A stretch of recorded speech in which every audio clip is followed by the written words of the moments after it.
అమెరికాలో ఆర్థిక మాంద్యం వస్తుందా? అది ప్రపంచం మొత్తం చుట్టేస్తుందా?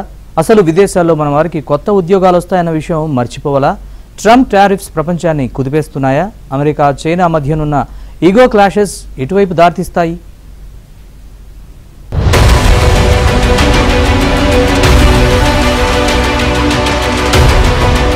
అమెరికా అధ్యక్షుడు డొనాల్డ్ ట్రంప్ విధించిన టారిఫ్ల దెబ్బకు దేశంలో ద్రవ్యోల్బణం పెరిగింది.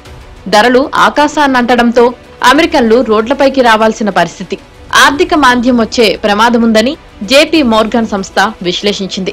భారత్ వంటి దేశాలను తన దారిలోకి తెచ్చుకునే కంటే వాటితో సన్నిహిత సంబంధాలను పెంచుకోవడమే మంచిదని సూచించింది. ట్రంప్ దెబ్బకు ఒక్క అమెరికాదే కాదు, ప్రపంచ ఫైనాన్షియల్ సిచ్యువేషన్ కుదుపులకు గురవుతోంది. కొత్త ఉద్యోగాలు రాకపోగా ఉన్న జాబ్స్ ఊడిపోతున్నాయి.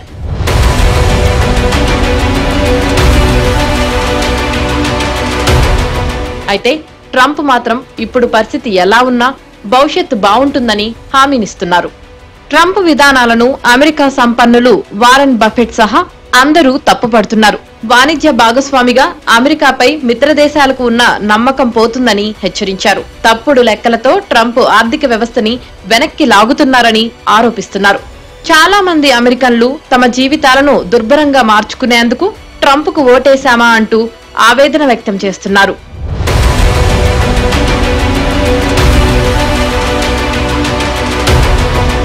ప్రజలు, ప్రభుత్వం చేసే ఖర్చు, ఎగుమతులు వరుసగా 2 త్రైమాసికాల పాటు తగ్గినప్పుడు, ఆ తర్వాత కూడా తగ్గుతూనే ఉన్నప్పుడు ఆర్థిక వ్యవస్థ మాంద్యంలో చిక్కుకున్నట్లు భావించవచ్చు. ప్రపంచవ్యాప్తంగా ఆర్థిక పరిస్థితి ఎలా ఉందో చెప్పడానికి రాగి, చమురు ధరలను కొలమానంగా భావిస్తారు. ట్రంప్ సుంకాలు పెంచిన తరువాత ఈ రెండిటి ధరలు 15% పైగా పడిపోయాయి. 1930, 2008లో మహా ఆర్థిక సంక్షోభాలొచ్చాయి. కోవిడ్ మహమ్మారి దెబ్బకు ఆర్థిక వ్యవస్థ మరోసారి కుదుపునకు గురైంది. ఈ 3 సందర్భాల్లో ప్రజలు నానా ఇబ్బందులు పడ్డారు. సంక్షోభ నేపథ్యంలో చాలా మందికి చాలా ప్రశ్నలు వస్తున్నాయి. ముఖ్యంగా ప్రధానమైన ప్రశ్న ఏంటంటే, నిన్నగాక మొన్న ఒక 16-17 సంవత్సరాల క్రితం మనం 2008వ సంవత్సరంలో ఒక పెద్ద సంక్షోభాన్ని, ఫైనాన్స్ సంక్షోభంగా మొదలై ఆర్థిక సంక్షోభంగా నడిచినటువంటి సంక్షోభాన్ని అమెరికా కేంద్రంగా చూసాం. ఆ రోజు చాలామంది చాలా ఇబ్బంది పడ్డారు. అమెరికాలో అయితే దారిద్ర్య రేఖ దిగువకి సగానికి సగం మంది జనం వెళ్ళిపోయారు. 1930లో భారీ ఆర్థిక సంక్షోభం ప్రపంచవ్యాప్తంగా వచ్చింది.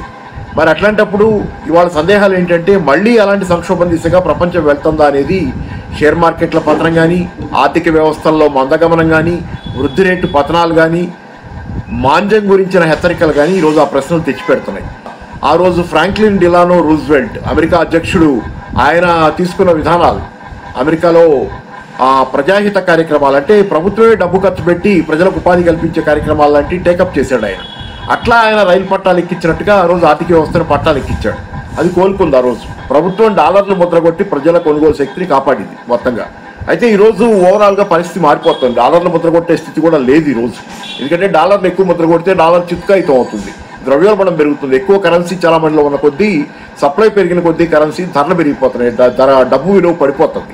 సో ఆ కారణంలోకి వచ్చేసాం. ఈరోజు ఆర్థిక వ్యవస్థ ఆ కారణంలోకి వచ్చాం. ఇదే నేపథ్యంలో అమెరికాకి ఆర్థిక వ్యవస్థకి సర్జరీ చేయాలి. ఎందుకంటే అమెరికా అప్పుల పాలైంది. ఇప్పటికే అమెరికాకి సొంత ఆర్థిక వ్యవస్థ లేదు. ఎందుకంటే అమెరికాలో సొంత ఉత్పత్తి వ్యవస్థ లేదు. కోవిడ్ కాలంలో కూడా ఇది కనపడింది. ఆ రోజు అక్కడ మాస్కులు కూడా సొంతగా తయారు చేసే స్థితి అమెరికాకి లేదు. అమెరికా, బ్రిటన్, యూరోపియన్ యూనియన్ దేశాల్లో ఆర్థిక మాంద్యం వచ్చే అవకాశాలు ఉన్నాయని ఆర్థిక నిపుణులు హెచ్చరిస్తున్నారు. అమెరికాకు చాలా దేశాలు ఎగుమతులను నిలిపివేశారు. ఒకప్పుడు ప్రపంచంలో ఏ మూలన తయారైన విలాసవంతమైన వస్తువులైనా అమెరికాకు చేరుకునేవి. ఇప్పుడు ఆ పరిస్థితి లేదు. ప్రముఖ బ్రాండ్లన్నీ వేరే దేశాలను వెతుక్కుంటున్నాయి. యూరోప్ సహా ఇతర దేశాల్లో తయారయ్యే లగ్జరీ కార్లను అమెరికాకు ఎగుమతి చేసేందుకు ఆయా సంస్థలు విముఖత చూపుతున్నాయి. జాగ్వార్, ల్యాండ్ రోవర్ ఎగుమతులను అమెరికాకు ఆపేసినట్లు టాటా గ్రూప్ ప్రకటించింది.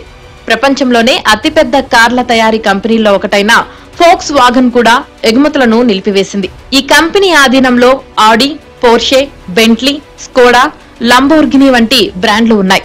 బ్రిటన్ కు చెందిన స్పోర్ట్స్ కార్ల కంపెనీ లోటస్ కూడా ఈ జాబితాలో చేరింది.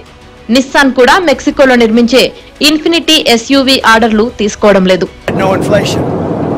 Who had inflation was Biden. Biden had the worst inflation in the history of our country. I had no inflation. we had a perfect country. We had no wars. I ended them all. I defeated ISIS. Everything was good. And then when this numbskull got in, as they really call themselves now, numbskulls, but when he got in, bad things happened to our country, including our open border. And now we're doing very well with, we have the best numbers on the border that we've ever had. A lot of things going on with the Middle East right now that have to be silenced. We had no problem with the Middle East. Everything was done.